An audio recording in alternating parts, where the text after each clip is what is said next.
Boa noite, a paz do Senhor.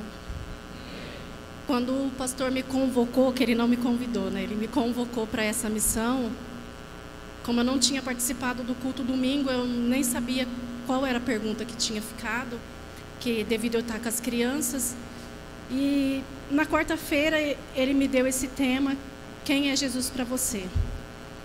Quando eu comecei a pensar, eu já fui tomada por uma emoção muito grande, porque não tem como a gente falar quem é Jesus para a gente se a gente não lembrar de onde a gente saiu. E se eu for perguntar para os irmãos nessa noite quem é Jesus para vocês, vocês vão falar, é meu tudo. Muitos diriam, Jesus é o meu tudo.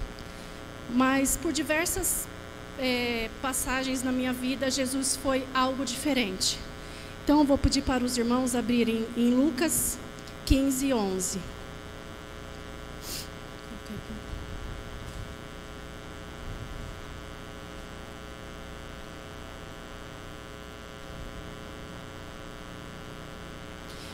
Jesus continuou. Um homem tinha 2 filhos. O mais novo disse ao seu pai, pai, quero a minha parte da herança. Assim, ele repartiu sua propriedade entre eles. Não muito tempo depois, o filho mais novo reuniu tudo o que tinha e foi para uma região distante, até aí. O pai da parábola, ele sabia as dificuldades que o filho iria enfrentar. Mas ele não se opôs, ele permitiu que o filho dele fosse. Eu já era conhecedora da palavra e aos 15 anos eu me afastei da presença do Senhor. E nesse período da minha vida, eu vejo Jesus na minha vida, eu consigo reconhecer quem é Jesus na minha vida, sendo esse pai que sabia todas as dificuldades que eu iria enfrentar, mas permitiu que eu fosse.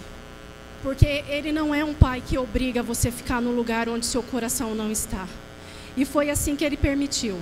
Eu saí e passei por diversas situações na minha vida que eu não vou abrir aqui, porque o Espírito Santo não me levou a contar a parte triste da minha vida.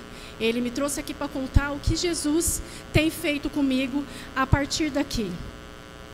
Só que quem tem filho sabe, quando a gente fala para o filho assim, filho, vai no mercado com a mãe, ele ainda é pequeno, e ele vai sozinho. O pai, ele está distante, olhando o que o filho está fazendo. Porque se acontecer alguma coisa no caminho, ele vai entrar para intervir. Ele não vai deixar que nada de muito grave aconteça com o seu filho. E Deus me fez lembrar um livramento muito grande que Ele me deu quando eu ainda era do mundo. Um certo dia, um pastor de Ribeirão Preto me ligou e falou, Fernanda, eu não sei qual é o motivo, mas Deus me acordou nessa madrugada e me levou a interceder pela sua vida. E naquela madrugada, quando eu estava perdida no mundo, eu me meti numa situação e acabei me ferindo no pescoço.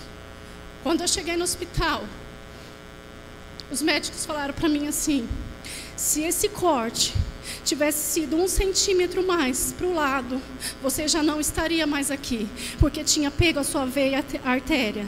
Então, eu entendo que mesmo eu lá, no mundo, perdida, Deus estava de longe cuidando da minha vida. Em Gálatas 1:15, diz que Deus já tinha me separado. E Ele permitiu que eu fizesse tudo isso, mas Ele já tinha me separado lá do ventre da minha mãe, assim como cada um de nós. Às vezes nós achamos que por estar perdido no mundo, a gente acha que está esquecido, que Deus não tem mais nada para a gente. Mas Deus, Ele separou e Ele tem uma promessa para cada um individualmente. Quando foi em 2013, eu fui convidada para conhecer esse ministério. E cheia de feridas e marcas. Cheguei aqui, mas Deus não olhou nem para minhas feridas, nem para minha marca. Ele não me julgou pela minha história de vida que eu tive no mundo. Ele simplesmente me acolheu.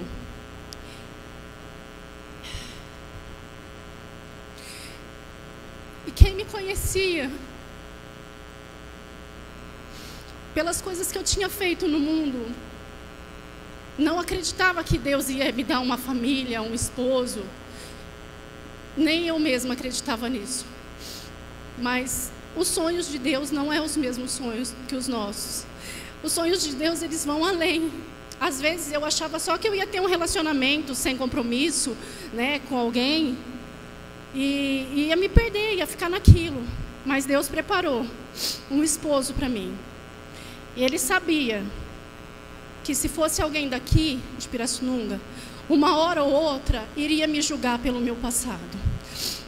Deus permitiu que, por causa de um serviço que o Tiago veio fazer em Pirassununga, nós nos conhecemos e começamos um relacionamento. E começamos a buscar a Deus junto nesse ministério.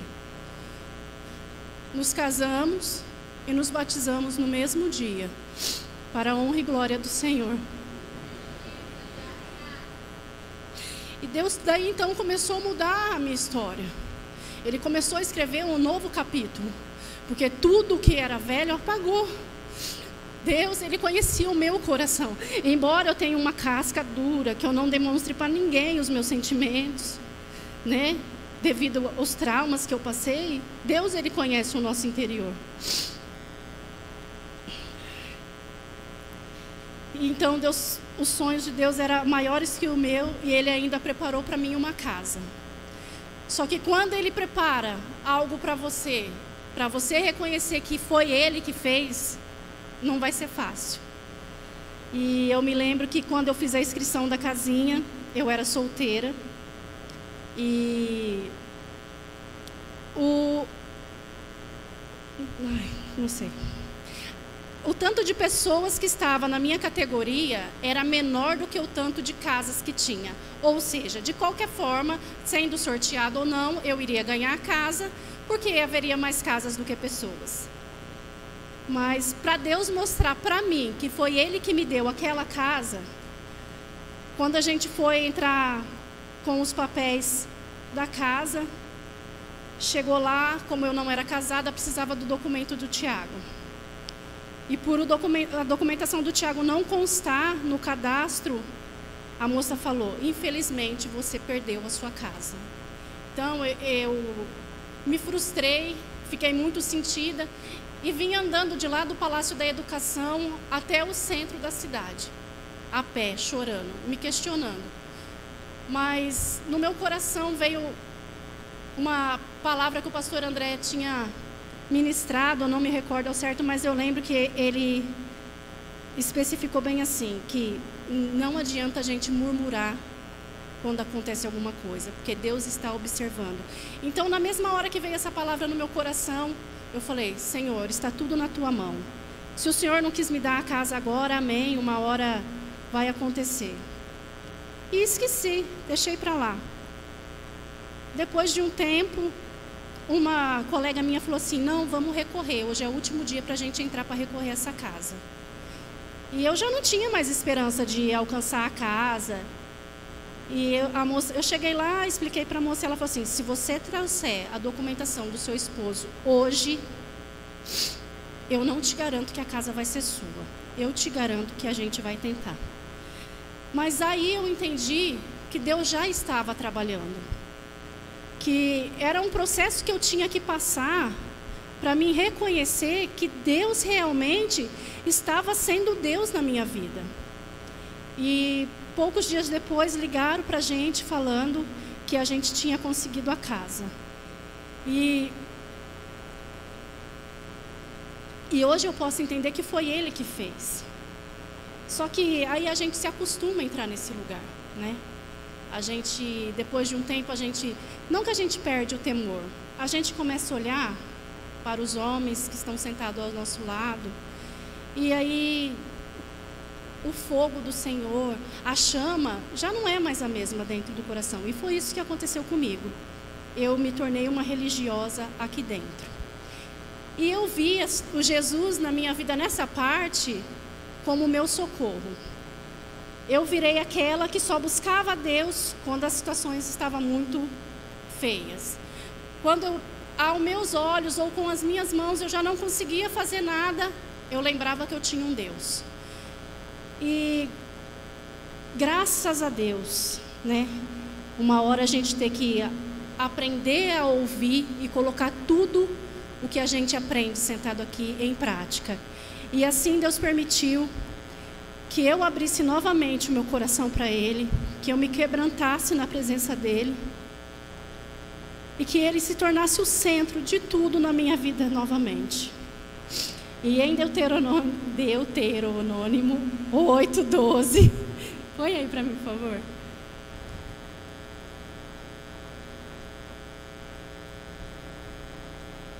Não, 8:2, desculpa.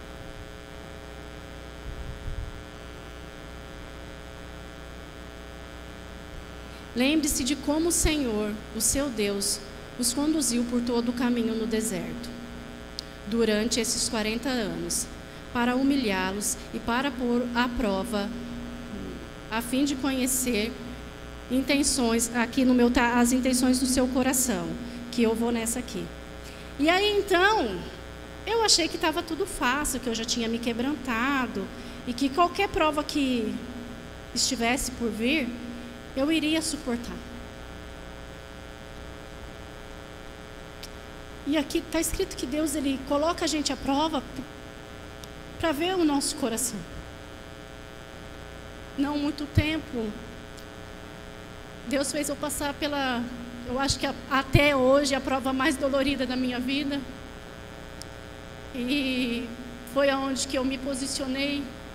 E Ele me fez passar por isso para me entender que o amor que eu sinto por Ele tem que estar acima do amor que eu sinto pelo meu esposo, tem que estar acima do amor que eu sinto pelos meus filhos. E quando eu tomei essa decisão, muitas pessoas lá fora não entenderam e me julgaram, mas eu sei que essa decisão foi guiada pelo Espírito Santo. É difícil para mim reconhecer que, mesmo com a minha boca, eu tendo falado que a partir daquele momento Jesus iria ser o centro do meu coração, iria ser o centro da minha vida, eu ainda tinha pessoas sendo os meus ídolos.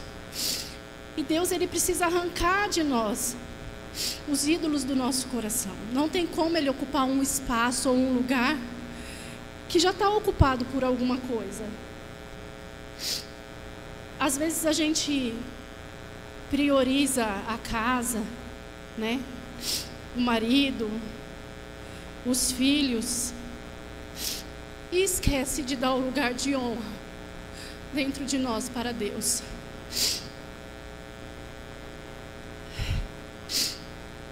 Então,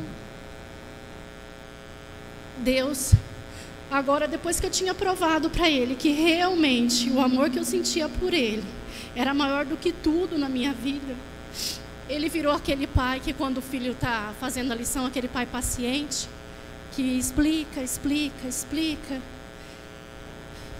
Quando o filho acerta, ele fala: vem aqui, filho, parabéns, você conseguiu.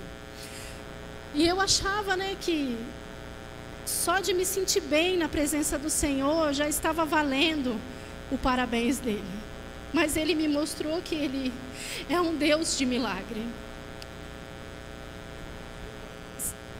Tipo, para algumas pessoas, né, vai parecer meio bobo, mas o Kaique, quando ele tinha 1 ano e meio, nós descobrimos que ele tem alergia a ovo. E me doía muito ver o meu filho não podendo comer ovo, não podendo comer bolo, e eu tendo que privar ele de várias situações. Porque se ele comesse um pedaço de bolo e não desse tempo de eu chegar na Santa Casa, eu perderia o meu filho. Então, nós começamos a orar nas segundas-feiras aqui, eu e mais algumas irmãs que adotaram os meus filhos em oração, para que ele fosse liberto dessa alergia. Ai, que bobeira, né? Alergia a ovo, né? Ele pode comer outras coisas, né? Que diferença vai fazer o ovo na vida dele? Mas eu nunca esperava que Deus fosse libertá-lo. Se Deus permitisse só que ele comer, se não passasse mal, para mim já estava bom. Mas Deus, Ele não vai fazer nada pela metade. Ele vai fazer por completo, Ele faz a obra por completo. E há 2 semanas atrás, eu voltei, porque o postinho me pediu o posicionamento de algumas vacinas. Eu voltei na pediatra com o exame de sangue dele. E a hora que ela abriu o exame, ela falou assim: não, o seu filho não tem alergia a ovo.